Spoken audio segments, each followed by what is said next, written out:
সন্ধি থেকে তোমার অবশ্যই প্রশ্ন থাকে, একটা প্রশ্ন অবশ্যই থাকে, কখনো দুটোও থাকে, তবে একটা মাস্ট থাকে। তো এখন আসো, এটা কি? হ্যাঁ, সন্ধি, তাই না? সন্ধি মানেটা কি বলো তো? মিলন। হ্যাঁ, সন্ধি মানে হচ্ছে মিলন। এবং এই সন্ধি শব্দটা হচ্ছে তৎসম বা সংস্কৃত ভাষার শব্দ। আর আলোচনা করা হয় কোথায়, কোন অংশে? আলোচনা করা হয় ধ্বনিতত্ত্বে। এটা আমরা অলরেডি অনেকবার বলেছি। আর সন্ধি মানে হচ্ছে মিলন, চুক্তি, ঐক্য। বলে না যুদ্ধের ক্ষেত্রে কি হয়, ধরো দুই পক্ষ মিলে কি করে, যখন আর পারে না দুই পক্ষ মিলে সন্ধি করে। হ্যাঁ, সন্ধি করে, অর্থাৎ ওরা একটা ঐক্যে পৌঁছায়। সবাই ইয়াতে মেসেজে লিখবা, মাইক্রোফোন অফ রাখো। তো যেটা হচ্ছে সন্ধিতে তোমার কিসের মিলন হয়? শব্দের মিলন, তাই না? না, সন্ধিতে তোমার ধ্বনির মিলন হয়। তাহলে সন্ধি মানে যদি তোমার মিলন হয়, তাহলে সন্ধির বিপরীত অর্থটা কি বলো? সন্ধির বিপরীত অর্থটা কি? বিগ্রহ। সন্ধির বিপরীত অর্থ হচ্ছে বিচ্ছেদ। তো সন্ধির ক্ষেত্রে তোমাদের যেটা করতে হয়, একটা খারাপ কাজ করতে হয়। কি খারাপ কাজ করতে হয়? মানে তোমাদের কি ঘটাতে হয়? তোমাদের বিচ্ছেদ করতে দেয়। মানে খুব ভালো একটা কাজ করতে দেয় তা না। হ্যাঁ, তোমাকে একটা শব্দ দিবে, সেই শব্দটাকে তুমি কি করতে হবে? বিচ্ছেদ করতে হবে। কিন্তু ধরো দুটো শব্দ বিচ্ছেদ করা অলরেডি আছে, মানে ধরো বিদ্যা যোগ আলয়, তোমাকে বলবে না যে বিদ্যা যোগ আলয় সমান কি, তোমাকে কি বলবে? যে বিদ্যালয় শব্দটির সন্ধি বিচ্ছেদ করো, বা নিচের কোনটি বিদ্যালয় শব্দটির সঠিক সন্ধি বিচ্ছেদ, তাই না? হ্যাঁ, তাহলে দেখো আমরা যেটা করব সেটা হচ্ছে সন্ধির বিচ্ছেদ করব। কিন্তু আমাকে এটা আগে বলো তো, যে সন্ধির কি বিচ্ছেদ করা হয়েছিল, নাকি বিচ্ছেদ অবস্থা থেকে সে সন্ধি হয়ে শব্দটা গঠিত হয়েছিল, কোনটা? হ্যাঁ, মূলত এটা সাধিত শব্দগুলো মানে হচ্ছে তোমার সন্ধির মাধ্যমে কি হয়েছে, শব্দের নতুন নতুন শব্দের সৃষ্টি হয়েছে। হ্যাঁ, কিন্তু তোমাকে সেটা করতে দিবে না, তোমাকে দিবে বিচ্ছেদ করতে, যে কোনটা কোনটা থেকে কোন দুটো একত্র হয়ে তোমার এই শব্দটা গঠিত হয়েছে। ঠিক আছে? তাহলে যেমন দেখো, এখানে একটা শব্দ আছে নরাধম। তো নরাধম শব্দের আমরা যদি সন্ধি বিচ্ছেদ করি, মানে এটাকে আমরা, এটা সন্ধি অবস্থায় আছে, তাই না? তো এই শব্দটা আমরা কি করব? আমরা বিচ্ছেদ করব। তো বিচ্ছেদ করলে দেখো, নর যোগ অধম। নর, এখানে কি আছে বলো তো? নর অ আছে, অধ্বনি আছে, যোগ, ভিডিও অফ করা হয়নি, এক মিনিট আমি করে দিচ্ছি, আমি অফ করে দিচ্ছি ভিডিওটা।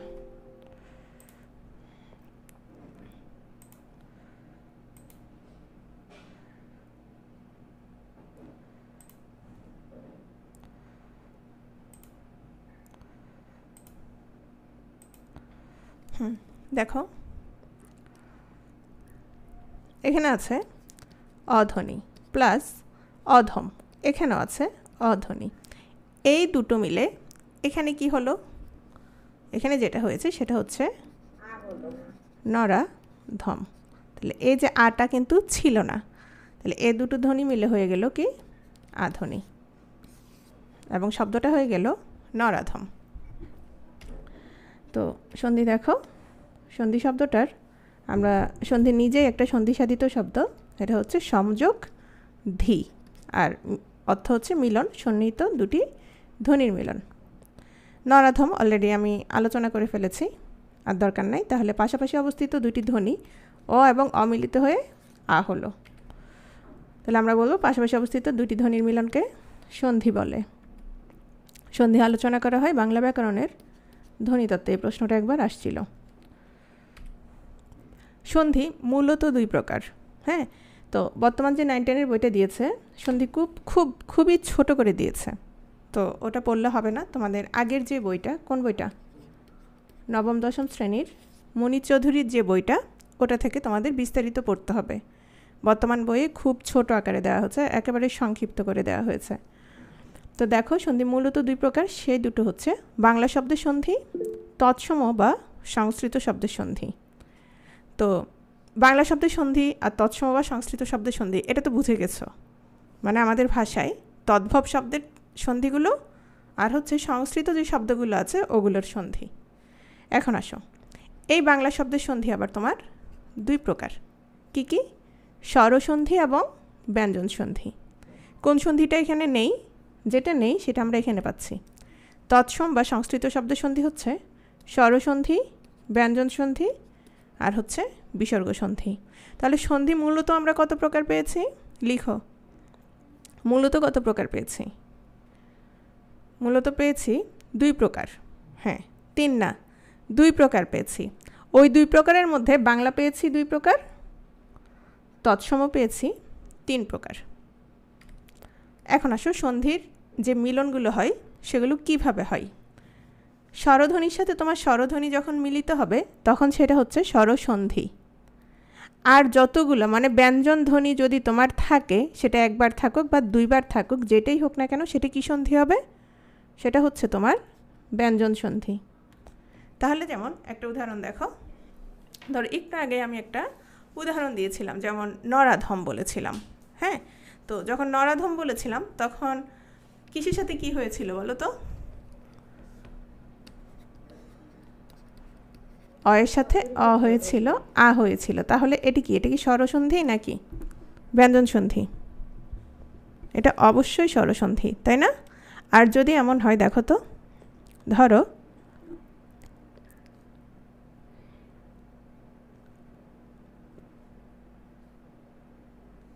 স্বরধ্বনির সাথে যেমন ধরো ব্যঞ্জন, কীরকম? কথা যোগ ছলে, কি হবে? কথার ছলে। তাহলে এখানে কি পাচ্ছি আমরা? এখানে কথাতে কোন ধ্বনিটা পাচ্ছি? আ ধ্বনি পাচ্ছি না, আ পাচ্ছি। মেহজাবিন, স্বরধ্বনি কথা আ আমাদের হচ্ছে তোমার যেটা সর্বশেষ থাকবে সেটা। কিন্তু এখানে হচ্ছে ছ, কথার ছলে। তাহলে শব্দটা কি হয়ে যাবে? কথার ছলে। ওকে, তাহলে এটা কি হবে? এটা ব্যঞ্জন সন্ধি হবে। একইভাবে ব্যঞ্জন ধ্বনির সাথে স্বরসন্ধি, ব্যঞ্জন ধ্বনির সাথে যখন স্বরধ্বনি হচ্ছে তখন ব্যঞ্জন সন্ধি, ব্যঞ্জন ধ্বনির সাথে যখন ব্যঞ্জন ধ্বনি হচ্ছে তখন কি হচ্ছে? তখনও সেটা ব্যঞ্জন সন্ধি হচ্ছে। তাহলে আমাদের শুধুমাত্র স্বরসন্ধি আমরা এক প্রকারে পাচ্ছি, সেটা হচ্ছে স্বরধ্বনির সাথে স্বরধ্বনি হবে, শেষ। এখন আসো, বিসর্গ সন্ধিটা কি? সেটা হচ্ছে বিসর্গের সাথে যে সন্ধি নিষ্পন্ন হয় সেটাকে আমরা বলবো কি? বিসর্গ সন্ধি। তাহলে আমরা তিন প্রকার সন্ধি পেয়ে গেলাম। একটা ছিল স্বরসন্ধি, আরেকটা ছিল ব্যঞ্জন সন্ধি, আরেকটা হচ্ছে বিসর্গ সন্ধি। তো এর মধ্যে আমরা দেখেছি যে যেটা ব্যঞ্জন সন্ধি ওটা তোমার তিনভাবে হতে পারে: স্বরসন্ধির সাথে ব্যঞ্জন সন্ধি, ব্যঞ্জন সন্ধির সাথে স্বরসন্ধি, অথবা ব্যঞ্জন ব্যঞ্জন মিলে হতে পারে। সন্ধি কেন শিখব? উচ্চারণ সুবিধার জন্য, শ্রুতি মাধুর্যের জন্য। এখন তুমি যদি বলো শুভ ইচ্ছা, ভাল লাগবে নাকি শুভেচ্ছা ভাল লাগবে? কোনটা? শুভেচ্ছা, তাই না? এজন্য উচ্চারণেরও সুবিধা হলো, আবার কি হলো, তোমার শুনতেও সুন্দর লাগলো। এখন আসো, এই যে সন্ধিগুলো করব, আমরা যেই শব্দের সন্ধি করব সেই শব্দের আগের অথবা পরের অংশ বুঝতে পারবো। অর্থাৎ কিছু ক্ষেত্রে হবে তোমার দুটো অংশই তোমার ক্লিয়ার থাকবে, অনেক ক্ষেত্রে হ্যাঁ দুটো অংশই। যেমন দেখো রত্নাকর, এখানে দেখো তো আমরা কি কি পাচ্ছি, এবং দুটো শব্দই মোটামুটি তোমার স্পষ্ট। কি কি পাচ্ছি দেখো তো? রত্ন এবং আকর, তাই না? আবার কথামৃত, না আমি সেটা বলি না, এটা কিসের সাথে কি আমি সেটা বলি না। আমি বলছি যে যে দুটো শব্দ মিলে হবে তোমার, সেখানে আমরা অনেক সময় কি পাবো, দেখা যাবে শব্দগুলো স্পষ্ট শব্দ পাচ্ছি। যেমন কথামৃত, কথামৃত কি হবে? কথা যোগ অমৃত। এখানে দুটো শব্দেরই কি আছে? দুটো শব্দেরই অর্থ আছে। সূর্যোদয়, সূর্য এবং উদয়, হ্যাঁ দুটো শব্দেরই তোমার কি আছে? দুটো শব্দেরই তোমার অর্থ আছে, ঠিক আছে? ঠিক একই, কিন্তু কিছু শব্দ আছে সেগুলো তোমার সন্ধি বিচ্ছেদের ক্ষেত্রে পদ দুটি কোনো অর্থ জ্ঞাপন করে না। তো যখন অর্থ জ্ঞাপন করে না তখন সেক্ষেত্রে কি হয়, যেমন ধরো কোনো ধ্বনি, অব্যয়, উপসর্গ বা এই জাতীয় যে শব্দাংশগুলো আছে সেগুলো তোমার একত্র হয়ে তোমার সন্ধির সৃষ্টি হয়। যেমন ধরো প যোগ ইত্র, কি হবে? পবিত্র, তো এখানে কিন্তু তোমার কোনো কি হচ্ছে না, এ দুটোর একটারও কোনো কি নেই, অর্থ নেই। আচ্ছা একটা কথা বলি, হ্যাঁ, পড়ানোর মাঝে না ধরো অর্থ সম্পর্কিত যদি প্রশ্ন করতে হয় আমি তোমাকে একসাথে ক্লাসের শেষে তোমাদেরকে অর্থগুলো বলে দিব, ঠিক আছে? ভজ যুক্ত তাহলে কি হবে? ভক্ত ভক্ত, ভেরি গুড। তারপর হচ্ছে মুহযুক্ত মুক্ত কি হবে? মুগ্ধ। হ্যাঁ, দুহযুক্ত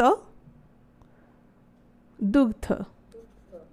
হ্যাঁ, এগুলো আমরা একটু পরে পড়ব। ভজযুক্ত এটা হচ্ছে তোমার কি? ভক্ত। এখন আসো, কয় প্রক্রিয়ায় সন্ধি করা হয়? তোমার সাধারণত 3 প্রক্রিয়ায় সন্ধি হতে পারে। যেমন ধরো ধ্বনির মিলনের মাধ্যমে হতে পারে, একটু আগে আমরা দেখেছি, যেমন তোমার বিদ্যাযোগ আলয়, রত্নযোগ আকর, হ্যাঁ এটাতে দেখেছি। তারপরে এগুলোতে কি হয়েছে, তোমার ধ্বনির মিলন ঘটেছে। হ্যাঁ, বিদ্যাযোগ আলয় হলো কি বিদ্যালয়, তাহলে আ যোগ আ দুটো মিলে কি হলো? আ হলো। ধ্বনির লোপ পেতে পারে, লোপ পেতে পারে কীরকম দেখো, ঘোড়া যোগ গাড়ি, কি হলো বলো তো? কে বলতে পারবে? যারা আগে পড়েছো তারা একটু চুপ থাকো, মেসেজে লিখো। ঘোর গাড়ি, ভেরি গুড। ঘোর গাড়ি। দেখো তো এখানে কোনটা লুপ্ত হয়েছে, কি লোপ পেয়েছে এখানে? আটা লোপ পেয়েছে। ধ্বনির পরিবর্তন, কীরকম পরিবর্তন দেখো, দিক যোগ অন্ত, কি হলো? দিগন্ত। এখানে কি গ আছে? দিগন্ত। এখানে গটা নেই, কটা কিসে পরিণত হয়েছে? তোমার গতে পরিণত হয়েছে। তাহলে আমরা এভাবে 3 ভাবে পাচ্ছি তোমার সন্ধি। একদম প্রথমে আসছি আমরা যে প্রকারভেদগুলো বলেছিলাম সেগুলোর মধ্যে। দেখো বাংলা সন্ধি, বাংলা সন্ধি কত প্রকার বলেছিলাম? 2 প্রকার বলেছিলাম। বাংলা সন্ধি 2 প্রকার বলেছিলাম, একটা হচ্ছে তোমার স্বরসন্ধি আর একটা হচ্ছে ব্যঞ্জন সন্ধি। মানে মোট কথা হচ্ছে বিসর্গ সন্ধিটা নেই, ওটা কোথায় আছে? ওটা তৎসম শব্দে আছে। প্রথম আসো, প্রথম বর্ণ লোপ পাবে। এখানে এই যে নিয়মগুলো, মানে তোমার যদি অধ্বনির সাথে এ ধ্বনি হয় সেক্ষেত্রে অধ্বনি লোপ পাবে। আয়ের সাথে আ হলে একটা আ, আয়ের সাথে উ হলে আ, ই এর সাথে যদি এ হয় সেক্ষেত্রে এ ধ্বনি লোপ পাবে। এখন আসো, এভাবে কি আসে? এভাবে সাধারণত কম আসে, মানে এরকম নিয়ম দিয়ে। কিন্তু হঠাৎ করে চলে আসতে পারে, এটা একটা বিষয়। দ্বিতীয় একটা বিষয় হচ্ছে তোমার এই যে বাংলা সন্ধি বা স্বরসন্ধি পড়াচ্ছি, সেক্ষেত্রে তোমাকে প্রশ্ন করতে পারে যে নিচের কোনটি স্বরসন্ধি। তোমাকে সেখানে হয়তো নিচের কোনটি বাংলা সন্ধি বা তোমার তৎসম সন্ধি এটা নাও বলতে পারে, কিন্তু বলতে পারে যে নিচের কোনটি স্বরসন্ধি। সেক্ষেত্রে তোমরা তো বুঝতে পারবে না নিচের কোনটা স্বরসন্ধি। দেখো তো এখানে যেগুলো আছে এগুলো সব স্বরসন্ধি না? এগুলো সব স্বরের সাথে কি যুক্ত হচ্ছে? স্বর যুক্ত হচ্ছে। তাহলে এগুলো সবগুলো হচ্ছে স্বরসন্ধি। কিন্তু এখন আমরা যে শব্দগুলো পড়ব এগুলো হচ্ছে তোমার বাংলা শব্দ। কীরকম বাংলা শব্দ দেখো, যেমন ধরো অয়ের সাথে যখন এ যুক্ত হচ্ছে, আমি একবার এখানে একটা আচ্ছা একটু দেখিয়ে দেই। যেমন ধরো শত, এই যে শত যোগ 1 সমান কি হলো বলো তো? অটা লোপ পাবে, অটা লোপ পাবে, হয়ে গেল শতেক। ঠিক আছে? তারপর কত যোগ 1 কি হবে? কতেক। সোনালি, সোনা যোগ আলি, সোনালি। দেখছো সোনালি যে বাংলা শব্দ এবং কিভাবে আসছে, এখানে যে দীর্ঘইকার নাই, খেয়াল করছো? তারপর দেখো যেমন ধরো আয়ের সাথে যদি উ হয়, মিথ্যা যোগ উক, মিথ্যা যোগ উক। এখানে কোনটা লোপ পাবে বলেছি? আধ্বনিটা। তাহলে কি হবে? মিথ্যুক। মিথ্যুক, সোনালি, শতেক, তাহলে এগুলো কি শব্দ বলো তো? তৎসম, এগুলো বাংলা শব্দ। একইভাবে এখানে দেখো এটা হচ্ছে একটু ভিন্ন, এক্ষেত্রে কিন্তু ইটা লোপ পাচ্ছে না, এখানে এটা লোপ পাচ্ছে। কীরকম দেখো, যেমন 20 যোগ 1, 20 যোগ 1 কি হলো বলো তো এটা কি হবে কুরেক না এটা লোপ পাবে তাহলে ই হবে কুরিক তাহলে আমরা একসাথে দেখি দেখো এখানে আছে শত যোগ 1 শতেক কত যোগ 1 কতেক শাখা যোগ আরি শাখারি রূপা যোগ আলি রূপালি আর আমি আরেকটা উদাহরণ দিয়েছিলাম কোনটা আরেকটা উদাহরণ হ্যাঁ আচ্ছা বলো তো এখানে রূপালি তাহলে বানানটা ঠিক আছে কিনা ঠিক আছে ঠিক নেই ম্যাম ঠিক আছে না নাই ঠিক নেই ঠিক নেই এটা কি হবে রসুকার হবে হ্যাঁ রসুকার হবে ওকে মিথ্যা যুগুক মিথ্যুক হিংসা যুগুক হিংসুক নিন্দা যুগুক নিন্দুক তাহলে এগুলো সবগুলো কি শব্দ বাংলা 20 যোগ 1 কুরিক ধনী যোগ 1 ধনিক গুটি যোগ 1 গুটিক 80 যোগ 1 আশির এখানে সবগুলো এ লোপ পাচ্ছে এই শব্দগুলো এখন মাইক্রোফোন অফ করো নিহাল হ্যাঁ নিহাল বুঝি নাই নিহাল বলো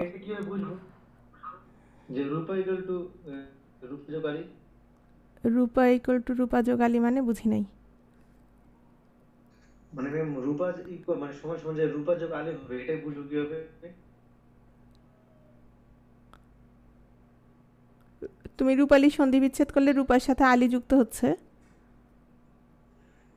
ম্যাম এই যে এটাই মানে বিচ্ছেদ কিভাবে বুঝবো যে এটা রূপা যোগ আলী হবে না অন্য কিছু হবে এখানে রূপালীর মধ্যে এখন আমি ধরো বললাম রূপা যোগ আলী না দিয়ে আহমেদ দিয়ে দিলাম কি হবে বলো তো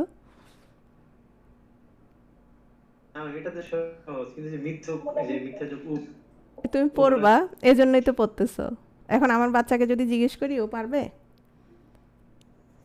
না এই যে তুমি এখন পড়তেছো কেন পারার জন্য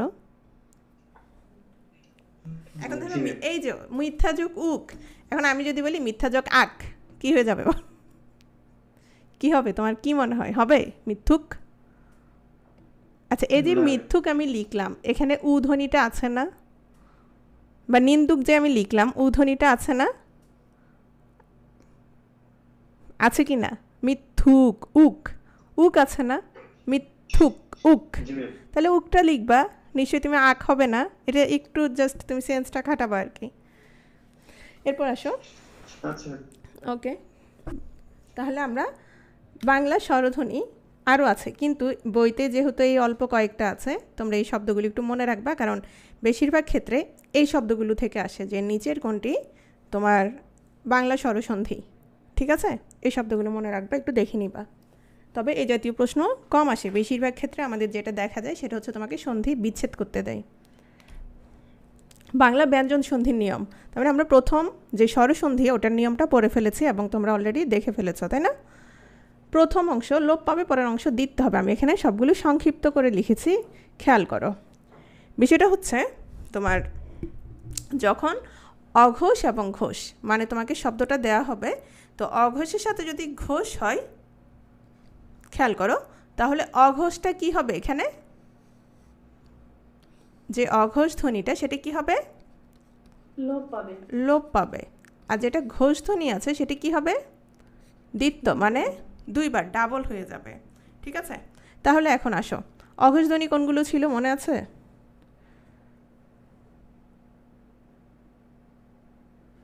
অঘোষ ধ্বনি কোনগুলো ছিল যেমন দেখো যেমন ধরো শব্দটা হচ্ছে ছোট দা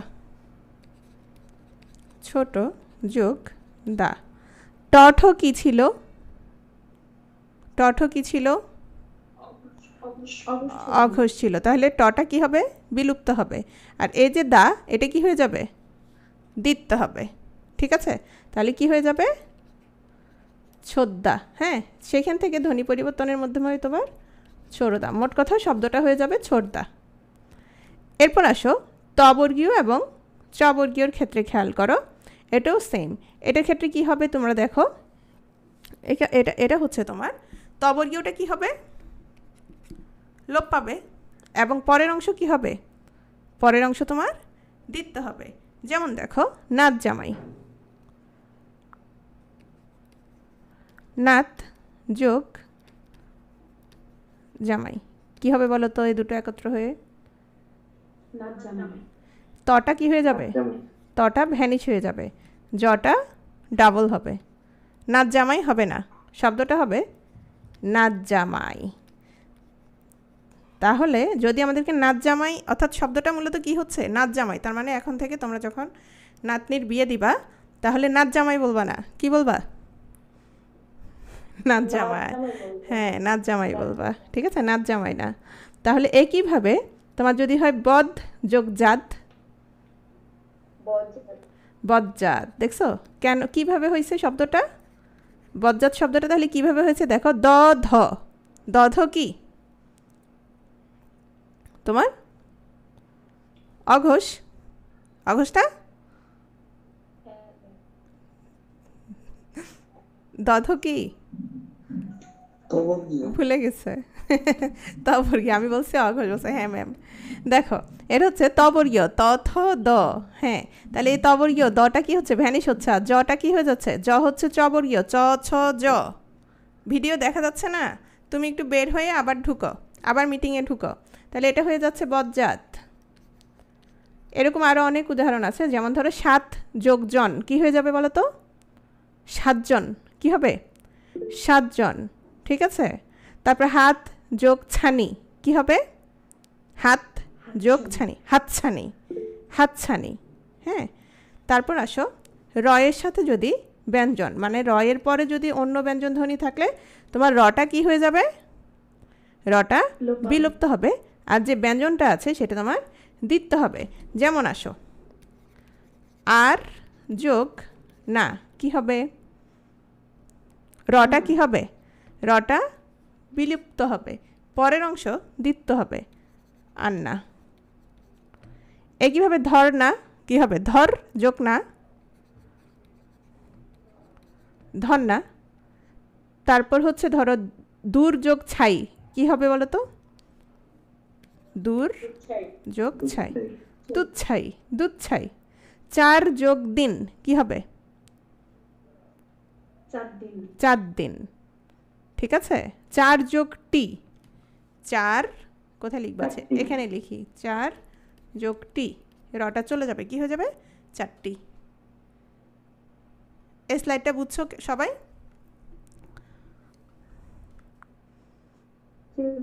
ওকে। স্বরধ্বনির পরে ব্যঞ্জনধ্বনি যুক্ত হলে স্বরধ্বনি লোপ পাবে। তাহলে আমরা স্বরধ্বনি আর ব্যঞ্জনধ্বনি তো চিনি, তাই না? স্বরধ্বনির পর যদি ব্যঞ্জনধ্বনি আসে স্বরধ্বনিটি লুপ্ত হবে। শব্দটা দেখো, কাঁচা যোগ কলা, কাঁচা যোগ কলা, স্বরটা ব্যঞ্জন হবে আ যোগ ক।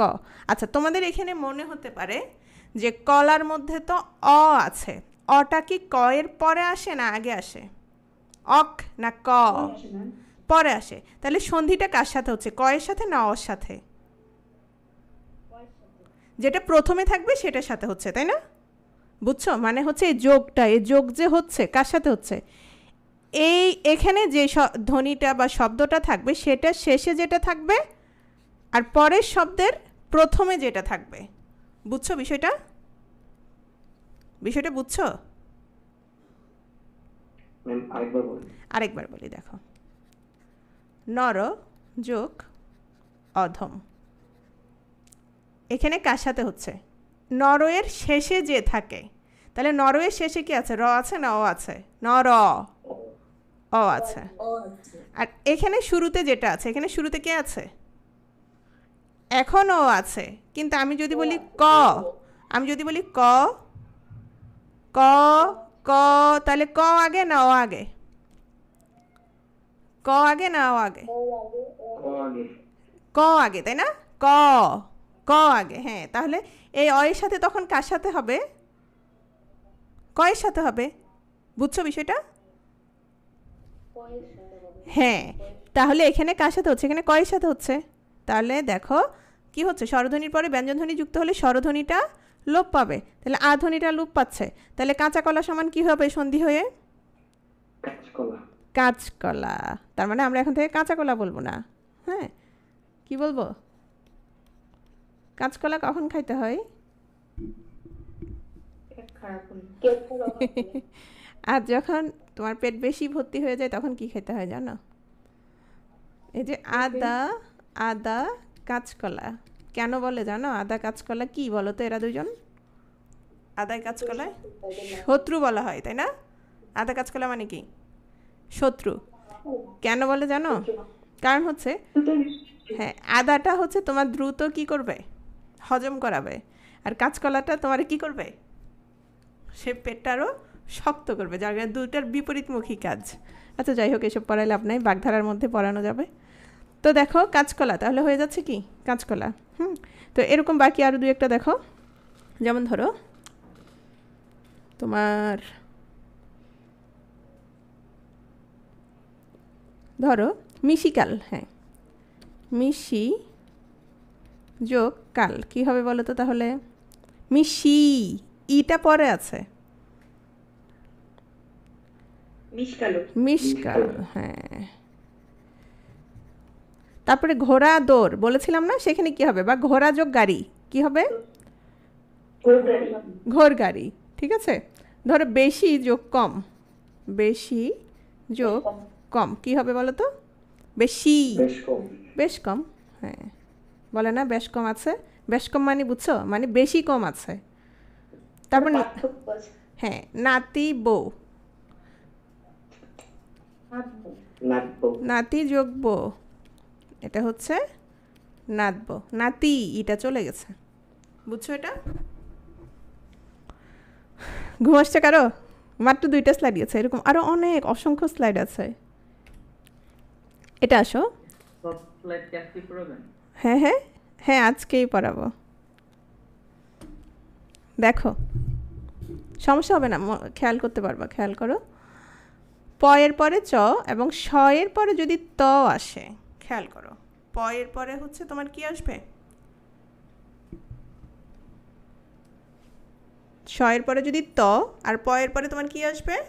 যদি চ আসে, তাহলে তয়ের দেখো চ এবং তয়ের স্থলে কি হবে? স হবে। এটা কিভাবে বুঝছো? 7। হ্যাঁ, যেমন দেখো দন্ত স এর পরে যদি ত আসে, 7 যোগ স কি হবে বলো তো?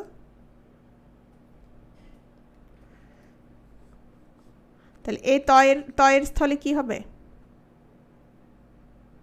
স হবে, বুঝো নাই? স হবে, 700 হবে। হ্যাঁ, 700 হবে। একইভাবে প এর পরে যদি চ আসে, সেই চ এর জায়গাটায় কি হবে তোমার? তাহলে 5 যোগ স, সন্ধি হলে কি হয়? 500। বুঝছো? শেষ। চলে আসছি